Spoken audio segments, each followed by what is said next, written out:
ఇక తమిళనాడు పరిణామాలపై కీలక వ్యాఖ్యలు చేశారు కే పాల్. విజయ్ ని ఉద్దేశపూర్వకంగానే ఇబ్బంది పెడుతున్నారన్నారు. గవర్నర్ అప్రజాస్వామికంగా వ్యవహరిస్తున్నారని మండిపడ్డారు కే పాల్. ఇప్పుడైనా విజయ్ ని ప్రభుత్వ ఏర్పాటుకు ఆహ్వానించి అసెంబ్లీలో బల నిరూపణకు అవకాశం ఇవ్వాలన్నారు.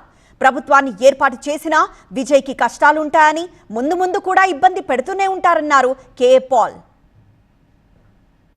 తమిళనాడు గవర్నర్ విజయ్ని మరలా పిలకపోవడానికి షాకింగ్గా లేదా మీకు?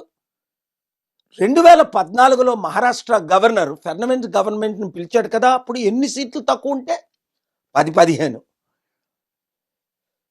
అలాగే 2018లో యడియూరప్ప గవర్నర్ 10 సీట్లు తక్కువ ఉంటే పిల్లదా? విజయ్ ఓన్లీ 2 తక్కువ. అలాగే ప్రెసిడెంట్ ఆఫ్ ఇండియా వాజ్పేయి గవర్నమెంట్లో దాదాపు 100 సీట్లు తక్కువ ఉన్నాయి, ఇంకెక్కువ. అయినప్పటికీ వాజ్పేయి గవర్నమెంట్కి ఆపర్చునిటీ ఇచ్చారు. ఆయన 2 వారాలు ప్రైమ్ మినిస్టర్గా ఉండి తర్వాత రాజీనామా చేశారు. ఇంకా ఇంపార్టెంట్, మన పివి నరసింహారావు గారు 25 ఎంపీ సీట్లు తక్కువ ఉన్నప్పటికీ 5 సంవత్సరాలు ప్రధానమంత్రిగా కొనసాగారు. మరి ఇక్కడేం అన్యాయం ఇది?